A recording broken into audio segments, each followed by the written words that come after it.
Hello and welcome to Studio Biz and all that jazz. Today I'm excited because I am being joined by Mel Kettle. Now, Mel is someone that I've actually met through business networking, and it's been a joy actually to get to know her because not only is she a wonderful human, but she's also the author of Fully Connected, which is how great leaders prioritize themselves, reclaim their energy, and find joy. So, yes, today we are going to talk about leadership. And, I think it's a really important topic because in this conversation, we not only talk about leadership as a whole, and we specifically relate it to studio ownership and our performing arts industry, but we also talk about conflict resolution, understanding your boundaries, working with team and getting the most out of them, working with your students. So there's so much to explore. Now, Mel Kettle is an internationally recognized thought leader on fully connected leadership and communication. I believe you're going to really enjoy this episode and get so much out of it. So let's jump in. Hello and welcome to Studio Biz and all that jazz. I'm your performing arts business coach and host, Josephine Lancuba. This show is designed to bring you inspiration, information, and the instruments you need to create and grow the studio biz of your dreams. I will bring you a mix of solo episodes as well as interviews where I tap into the minds of industry experts. My career started as a performer over 2 decades ago. I later became a speaker, theatrical producer, and talent manager, as well as having a successful teaching career in singing, drama, and dance. 10 years into my professional journey, I became a mama of 2, and with a baby on my hip, opened up my very own performing arts studio. From hardship and humble beginnings to 4 studio locations and a multi-6-figure performing arts biz, I know how to attract students and keep them coming back for more. And in the show, I will share with you my experiences to help you thrive and fast-track your path to success. I know you have a spark inside of you with dreams and goals for the future. As your coach and mentor, I'm here to help you step into your limelight and be a cheerleader in your ear each and every week. So get ready to be entertained and inspired as we talk studio biz and all that jazz. Hello to the wonderful Mel Kettle, who is the author of Fully Connected. I am so excited to have you on Studio Biz and all that jazz. I'm so glad to be here. Thank you so much for inviting me. I'm really looking forward to our conversation. Yeah, now you sent me this wonderful copy of the book, and obviously those listening to audio can't see me holding it up, but Fully Connected, how great leaders prioritize themselves, reclaim their energy, and find joy. So, I think this is going to be a great conversation about leadership. And this is a very important part of running a business, running a studio business, but any business really. And we're going to definitely discuss that. But before we jump into all of that good, juicy stuff, why don't you tell everyone a little bit about your background and what you do? Oh, thanks. So my background is quite varied. I've done lots of things over the years, and I started out organizing conferences and events for a small conference management company. So I learned not only how do you run a good event and get bums on seats, but also how do you run a small business. And after 3 years of working with this company in Sydney, I was determined that I would never start a small business. Well, I did 18 years ago, so here we go. And I know when I rang up that former boss and said, I've just quit my job, I'm starting consulting, she just laughed her head off for ages. So, so I Yeah. did that for a few years, and then I really burned out at the end of my 4th year. I'd gone from working for a small business to working for a global marketing agency who had won the contract to run all of the events for Microsoft in Australia. And I headed up the team of 6 of us who did that. And it was an amazing opportunity, incredible experience. Went to some fantastic places and completely burned out within about 10 months. So picked myself up, moved to Queensland, got the best job I've ever had the first day that I lived in Brisbane, which was the marketing manager for the Brisbane Festival, which is massive performing arts festival in Queensland. And did that for a year. I worked for the government for a couple of years after that, and then decided, no, enough's enough. Need to hang up the shingle and do my own thing. So I started consulting 18 years ago, 18 years in July. Can't believe it's been that many years. And it's the best thing I ever did. So as I'm sure your listeners who are also business owners know, being in business for yourself definitely has a lot of highs, but it can have some lows. And so hopefully today we'll talk about a few of those and how you can mitigate the lows and maximize the highs. Yeah, I love that so much. I love that you've actually had that experience as well in the performing arts space, you know. Mm. Um, though, would you agree or disagree that it's when it comes to leadership and communication, is it a universal language regardless of the industry you're in? It is and it isn't. Like I've worked across a lot of different industries, and there's basic principles that you need to keep across regardless of what the industry is. But you need to think about who are the people that you're leading. And so are you leading a team or are you leading a board and how are you managing up and how are you managing down and how are you dealing with external people? So when I was with the festival, for example, I had a team who I worked with and we were very collaborative and I was definitely the newbie. I'd never worked in the arts industry. The reason I got the job is because I'd never worked in Queensland. I'd never worked in the arts industry. But I had done a lot of marketing and leadership roles, and I also had a love of the performing arts and visual arts, and that really came across. So I had a really clear understanding of a lot of the challenges from both from being a musician when I was younger and from going to the theatre and the ballet and the symphony and musicals and lots of different shows ever since I was a small child. So Mm, that love came across. And one of the things that I think is really challenging in the arts industry that doesn't isn't a challenge so much in other industries is that people are in that industry because they're passionate about it. They yes. love the arts, they love what their particular art form is. And so that can often mean that you make decisions that are not necessarily commercially smart. And one of the reasons that I was brought into the Brisbane Festival is because I had a passion, but I also had the commercial savviness that meant that we made an enormous amount of money for the festival in that year, when no other performing arts festival in Australia made money. So it was in 2000, it was the Olympics in Sydney. GST came in that year. There were lots of variables. But because I was really good at separating the money from the passion, that was one of the reasons we did so well. I love that. That year, yeah, and that had been a challenge for the festival because the general manager of the festival and of QPAC had also been the artistic director since QPAC opened. And so now they have two separate roles. They have a general manager or a CEO, and they have an artistic director. And I feel that you sometimes need to have that separation, even when you're a small business. You need to have someone you can talk to about the money because we're all in business to make money. And if you let your passion overtake that commerciality of what you're there for, then you might love what you do, but you might not be able to eat what you want to eat every night or pay your mortgage or pay your bills. You are speaking my language, Mel. You truly are. And I think this is such an exciting topic as well, because Mm. when it comes to the commercialization of the performing arts, and that's why we've started these performing arts studio businesses, we run these programs, these classes, we're so passionate, but they are businesses. So it's so important that we do view them differently. And even Mm. from a small business perspective, really separate the artistic director Yeah. to that Yes. CEO, business management, marketing. You know, these are the business savvy side of it. But yeah, I do love that you've brought that up.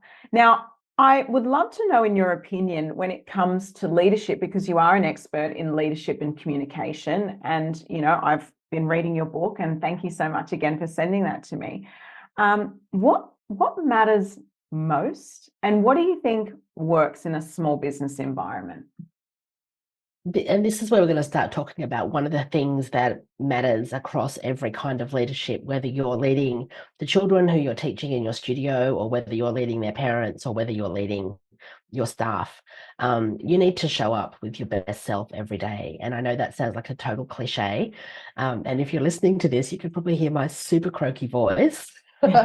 um, because I have not been looking after myself as much as I could have, and so I've come down with this hideous cough, cold, throat thing. Not COVID. Tested for that the other day, thank God. You're doing well. But if we don't show up physically and emotionally and mentally and spiritually in the right state for us, then we're never going to be the leader that we want to be. Mm, And so I think the number one thing that we need to be aware of is, what are we doing to prioritize ourselves? What are we doing so that we get enough sleep? We eat the right foods. We spend our time with the people who lift us up rather than who always drag us down. Are we getting enough exercise and movement? And are we getting enough, the things that fill our cup and give us joy? Because if we're lacking in any of those areas for a long period of time, then we're not going to be the leader that we know we can be. mm. I think that's very interesting as well, because recently I just did a team training day with my teaching staff, and we talked about our core values as a business, and we have our immutable laws and our core values. And, we did talk about many things, including, one of our core values, which sounds really horrible from the outset, but it's actually quite important, is no toxic people allowed. Like, we're not going to tolerate toxicity within the team, within our client base, with external providers. We want to create a safe space, but a really positive culture.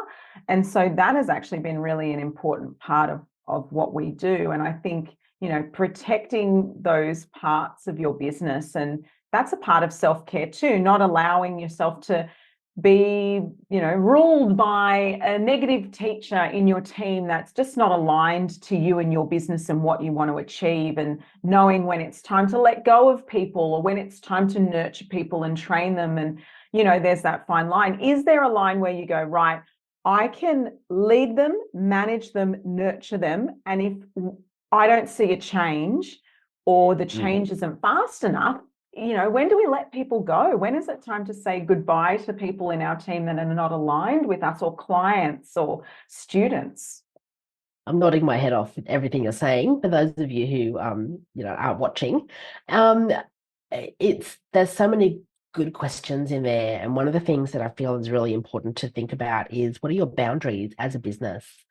And I know we all talk a lot. I talk a lot about boundaries as individuals, and I'm now starting to talk to a lot of my clients around, how do you create boundaries in your organization? And that, as you've said, comes back down to your values.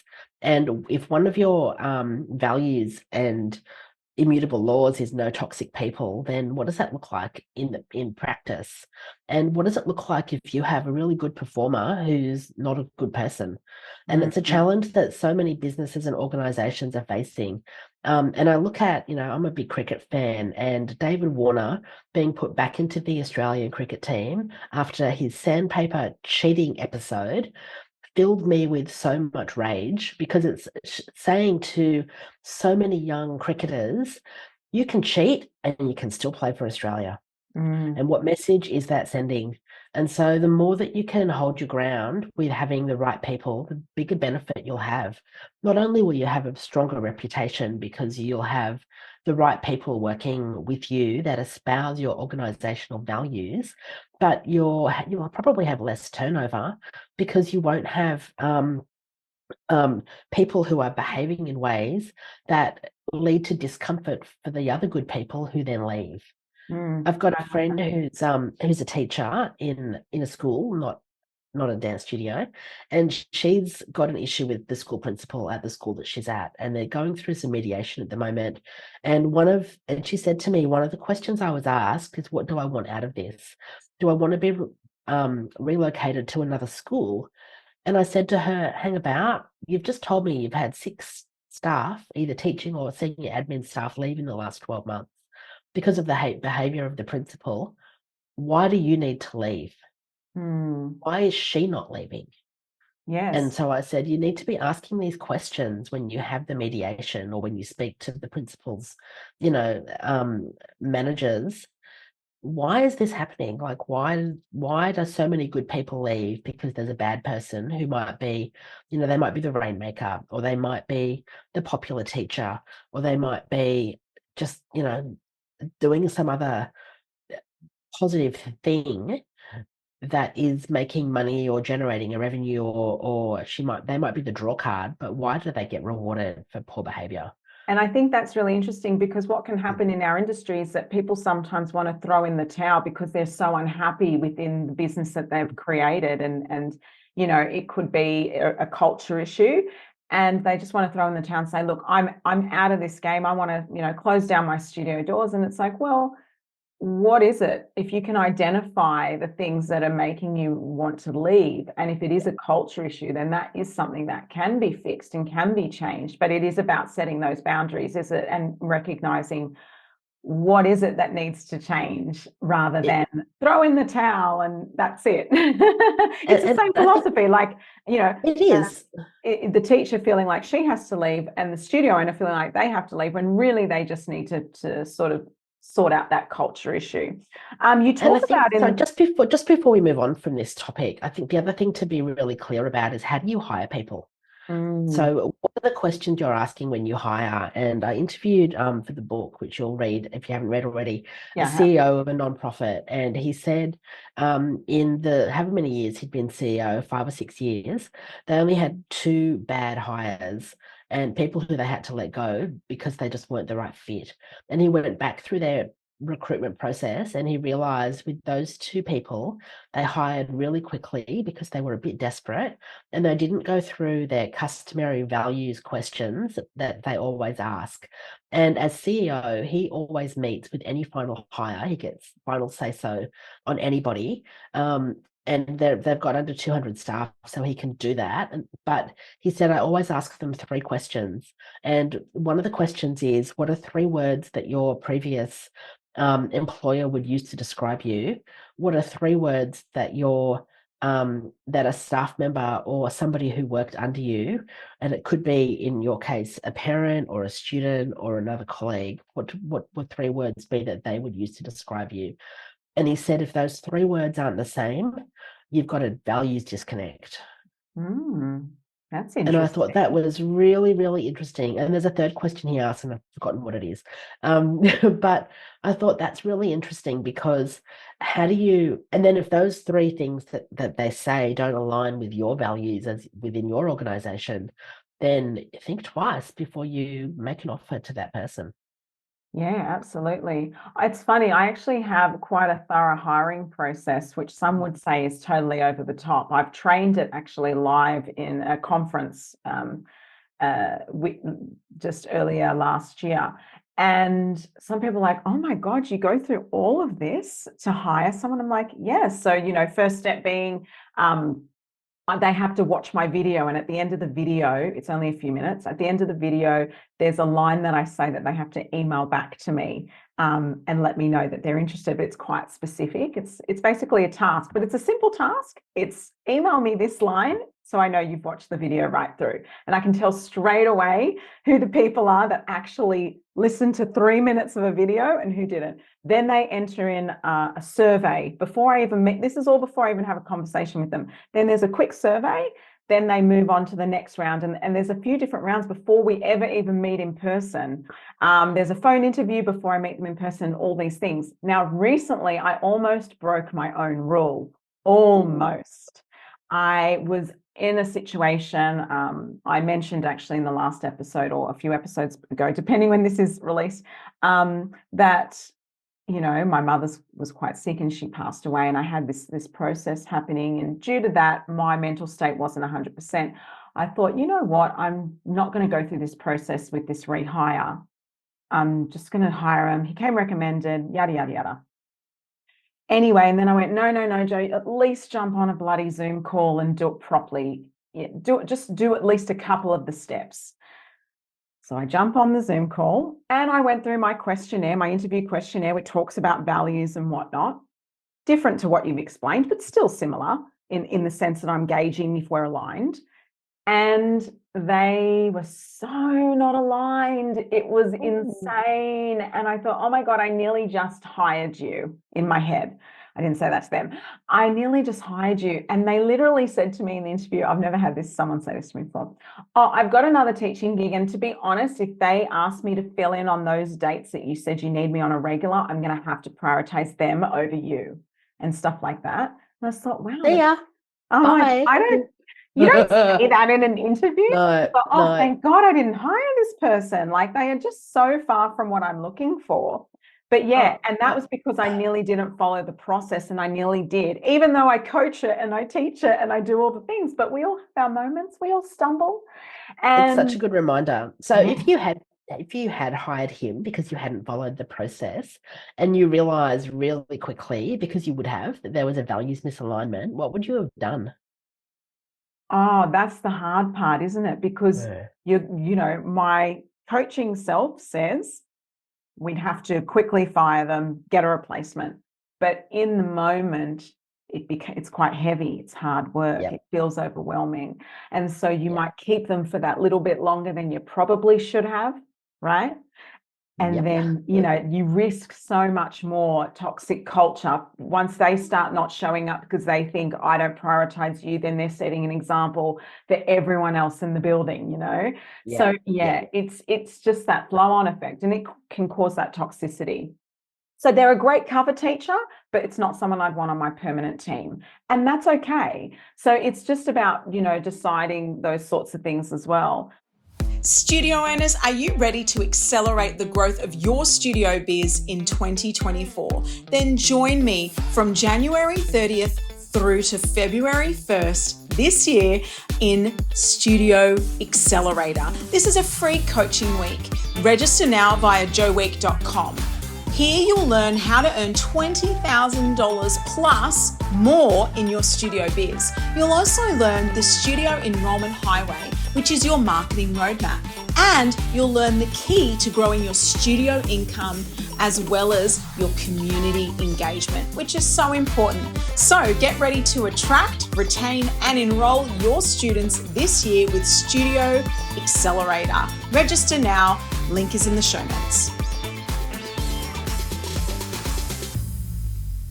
You do talk about in the book, actually, I wanted to mention this, you talk about those core values, and you list actually quite a few values there. I'm interested to know what your core values are when it comes to leadership and that sort of thing. Ooh. That's a really good question. Learning is a really core value for me, and being willing to learn from mistakes, but also self-education and wanting to, be a better person. So I invest a lot of time and energy in self-education, whether it's formal through university or, casual through going on podcasts and learning Kajabi and all those fun things. Health is a core value for me, and prioritizing my health and encouraging the people who I work with to be prioritizing theirs. Um, Another one. Oh, I'm having a mental blank. Today's my Yeah. first official day back at work, and so I'm actually having to use my brain for the What do first you time in what do you ages. look for in others in relation to the values you search for in others Ah, when it comes to I team? look I look for people who aren't scared of saying no, who Mm, have clear boundaries in place and who uphold them. I look for people who are really good at um, communicating negative as well as positive. So, and managing expectations. I was working with someone a couple of years ago who was always really late in getting me information, and it was mm, just a really good reminder that I probably hadn't trained as well as I could have, but she didn't manage my expectations. And so we had she had regular deadlines and she was always missing them. And mm. so if she'd missed, and I always built in a buffer. So if she'd said to me on a Monday, I'm not going to get this until Wednesday, that would have been completely fine. But not getting it to me on Wednesday and not telling me until Thursday, I'm not going to get it till Friday. That's not fine. Yeah, Um, totally. I actually had a yeah. teacher recently that's moved on this year, which I knew was coming actually, which I wasn't too sad about. But they were literally the same. We were nearly at the end of our show season. There was only a couple of weeks left, but they'd really dropped the ball, and they were not responding to any communication like, hey, we just need to know the name of your person that you want to select for our trophy nominations, blah, blah, blah. They just would be non-responsive. I mean, we would try text, email, Facebook group posts in that for our team, all of it. And they were completely non-responsive.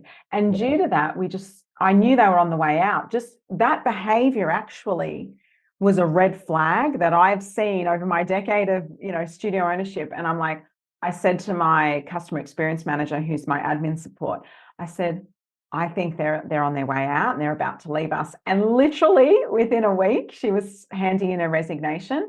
You can tell, right? You can tell when Oh, someone's you can. checked out. The Yeah. problem is, the good thing is that she resigned and it was fine and whatever, we all move on.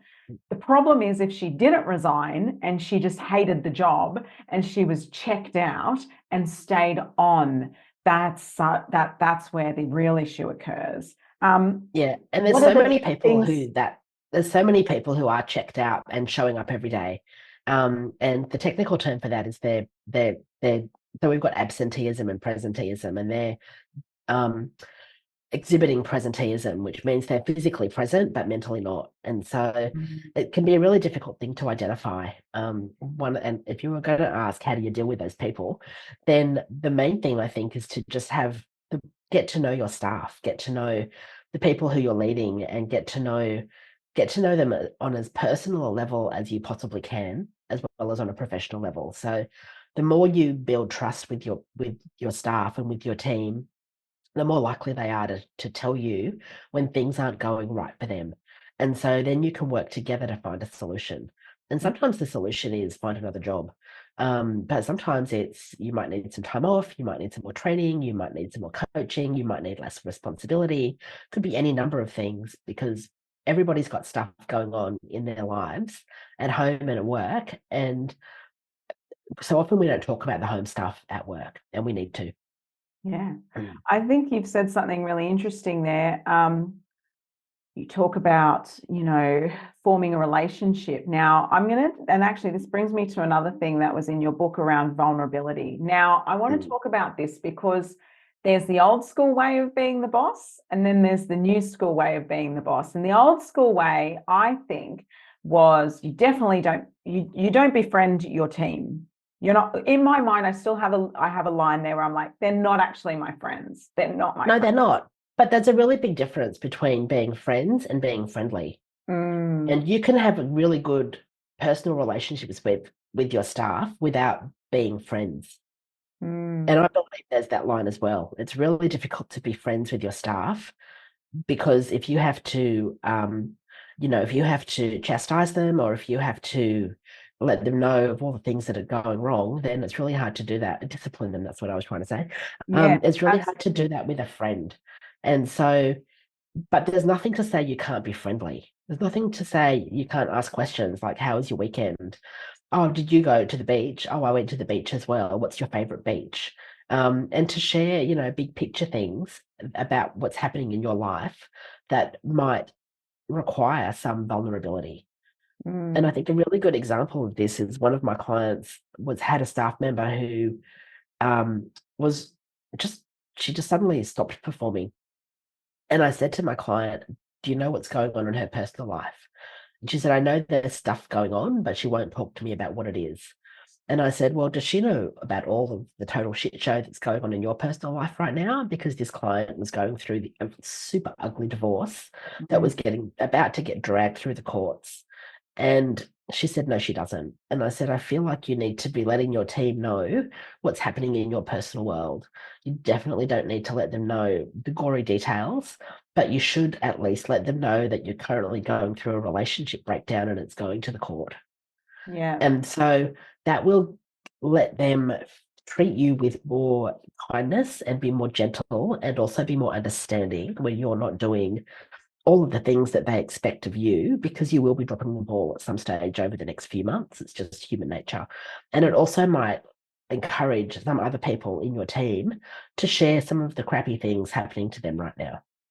So do you think, because I find this an interesting topic, and again, I'm just going back to the book where you talk about vulnerability, and I think, as a leader, it's hard to know when you're being too vulnerable because Mm, you don't want them to feel as though they can walk all over you or yeah. yeah, it's interesting. I don't know. I just find this a little bit of an uncertain area when it comes to that Yeah, it is. vulnerability And scale. and and so much of it depends on the existing relationship you've got with people.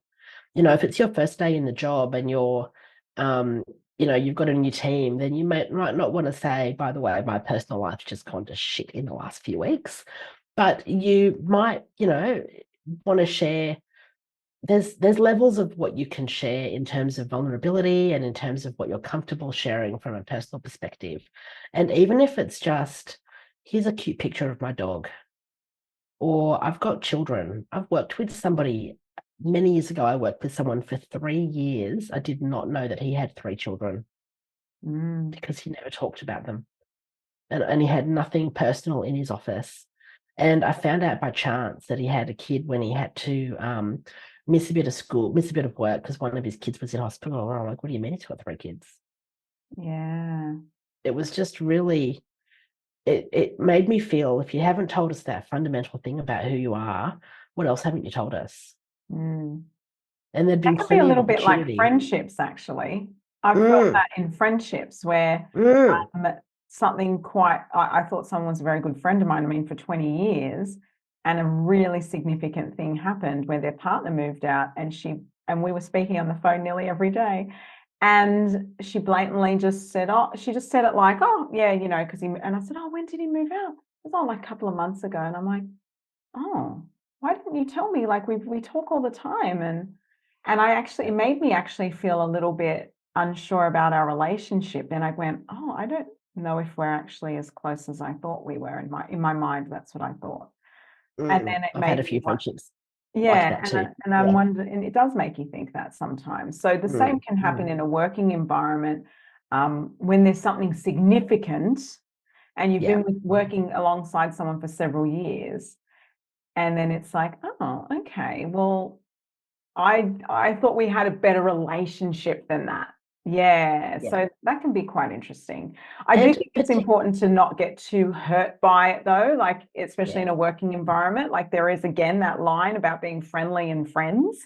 So, I do find that interesting. But what I would love to talk to you about, because I know, we're going to come to the end of the show soon, but I would love to talk about conflict.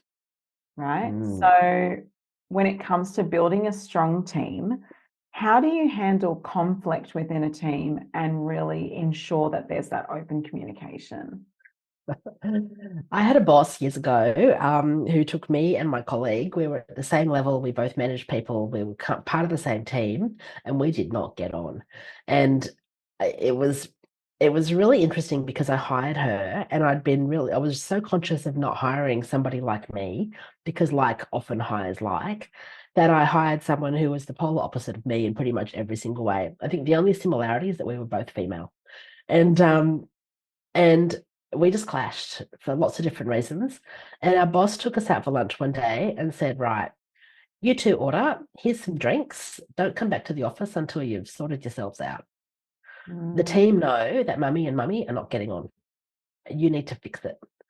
And it was very harsh and it worked because we sat there and we talked about all of the things that we thought we might have had in common. And we had heaps of things in common once we got past the initial, um, I don't think there's anything in common. And so conflict is something that comes up in all organizations. And I think that it's really important to understand what's the cause of the conflict. And for us, it was a turf war. Um, and so once we realized that, we started working together really, really well because we just divided the work that we had to do. We divided the projects. It was basically you pick one, I pick one. And so we both got good stuff and we both got crap stuff. And that was the source of the conflict. But I think the more you can do to work out what is causing it, the better off you'll be in finding a solution. And so often, you might need to bring in a mediator, or you might need to send them both off to get some counseling, or you might need to just get a third party of some sort involved if you can't figure it out and if they won't talk to you. The other thing that's really important is talk to each of the people who are involved in the conflict separately and just try to be as non-judgmental as possible and just say what's going on, because it's often something really tiny that can snowball into something that's not tiny. Totally. Mm. And it can destroy, in a studio environment, can destroy a class, a program. I Oh, once had a teacher that was running one of our sites, and she had an assistant teacher, and they had conflict. They didn't get on, which was really hard because they literally worked side by side. yeah. So I tried to manage it, mitigate it as best I could. There did come a point though where I had to make a decision and let one of them go because it just wasn't being resolved. It was that tit for tat Yep. blaming. She didn't do this, she didn't do that. And it was just constant. And it went on for months, no matter the conversation, all the things that we tried to do, the mediation. And I thought, oh, it's not And working. sometimes that is the only solution. One of them has to leave. It's And a you difficult can, decision, but you yes. can give them, and sometimes you can give them the choice, which one of you has to leave, which one's going to be. Have You you can ever either figure it made, out yourselves. yeah. Yeah. Have you ever Um, made a mistake as a leader yourself, but you've regretted or thought that you could have done better in your oh, career? all the time, all Mm. the time. When I was running the Microsoft events, I was not a good person to be around because we did 300 events in a year with 6 people, and there was a lot of conflict because there was a lot of stress, and we were all exhausted. I was getting about 4 to 5 hours of sleep a night. I was traveling a lot, and it was really, we didn't have the resources that we needed. We didn't have enough people. We didn't have enough money. We didn't have, it was in the late 90s, so there wasn't a lot of understanding around personal time and self-care. There was this culture in the marketing and advertising industry and many other industries in the 90s was that you just did whatever you had to do, didn't matter what the personal cost was. And Mm. so my whole team burnt out. And, I know that I was definitely so far from being my best self. It was ridiculous. But I was so caught up in meeting the needs of the clients, trying to build my profile, trying to elevate my career, that I didn't think about self-care until it was almost too late. Mm. And my doctor said to me one day, I don't know how you're walking around. You've got blood pressure that's higher than anyone I've ever seen with your age. And if you don't start making some different decisions and taking care of yourself, you'll probably have a stroke before you turn 30. Mm. And I was 33 months after that conversation. And that was, over 20 years ago, and I'm still here. So obviously I listened. But sometimes you need to make the hard decisions about yourself as well. What is it that you need? What are your priorities? And, I love that you talk about your values so much. So for all of the people who are listening, are you really clear on what your values are? And are you really clear on the core priorities in your life as they relate to your values? So one of my other values is security.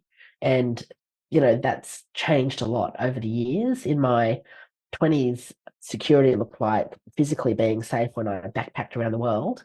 When I was in my 30s, security looked like earning enough money so I could buy a house so that I didn't ever have to rent again and risk getting kicked out by an unscrupulous landlord or when the owner wanted to sell. In my 40s, and now I'm in my 50s, a lot of my security is around financial security for my future. How much money do I need? What does that look like? How much do I need to earn? What does retirement look like? Or maybe not retirement, but winding down from work. How do I feel about that? And so those priorities inform the decisions that I make. Mm. And so have a think about what are your values and priorities and how does that impact on your decisions? There's so many people I know who say family is my core value and my priority, but they work 18 hours a day and never see their kids. So Yeah. is it really? Yes. And that's a Mm, really hard thing to identify sometimes mm, too. It takes space and time. You actually need to create the mm. space to think and come up with those, solutions and, Yeah. identifying those issues. And sometimes we're so caught in the grind that we don't make the space that we truly need to identify that. So that's probably one of the big takeaways here, is really identifying what it is that you need and expect from not only your team, but your own self, your life, what you're looking for. And that actually can lead to great leadership, a great, a great life, a great business, because you're become aligned with your core values. It does. And I think one of the easiest ways to give yourself that thinking space is have a think about, what do you do for yourself? Do you go out for a walk? Do you go for a swim? Do you do exercise? And do you do it on your own, or do you do it with other people? And if you do it on your own, are you listening to music or podcasts or an audio book while you're doing it? Because that's all taking from the space. I look a lot at what Steve Jobs did, founder of Apple, and he went for a walk every day for between an hour and an hour and a half, and he was never plugged in. He wasn't ever listening to music or podcast or other people, because that was his thinking time. And if you haven't gone for a walk or a swim or a jog on your own lately with nothing plugged in, go do it and just see where your mind takes you. I find it can take about 20 minutes for my mind to just start to mindlessly think about things. And the number of times I've gone on a walk and just had to stop to take notes of all of the ideas that have popped into my head. That's So such spend beautiful some alone advice. time. Yeah, take some time alone, because and I know it can be really hard, particularly as a business owner, and if you're a parent, and if you're have a partner, and if you've got a big life that most of us have, but you'll just get the value so much more than you will ever imagine if it's something that you haven't done before. That's amazing. Now, I'd love to know, how do you define success? Like, what does success look like to you? Oh, look, success to me is doing something I love every day and being happy every day, even if it's just for 30 seconds of happiness, because some days it's hard to find that. But for me, it's creating a space where I can make the time to do what I love. Who or what inspires you most? Oh, I'm inspired by other people in business and other entrepreneurs and people who just overcome challenges to get stuff done and live the life that they want to live. Yeah. And is there anyone in particular that you're listening to or reading about at the moment, or being coached by, or whatever? Like, is there anyone out there that you could, let us know or recommend?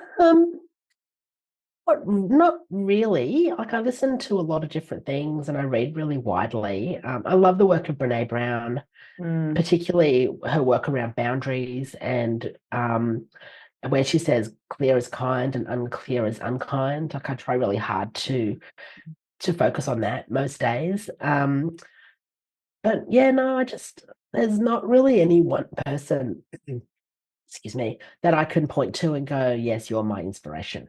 I like that, though. Clear is kind and unclear is unkind. That's an interesting perspective.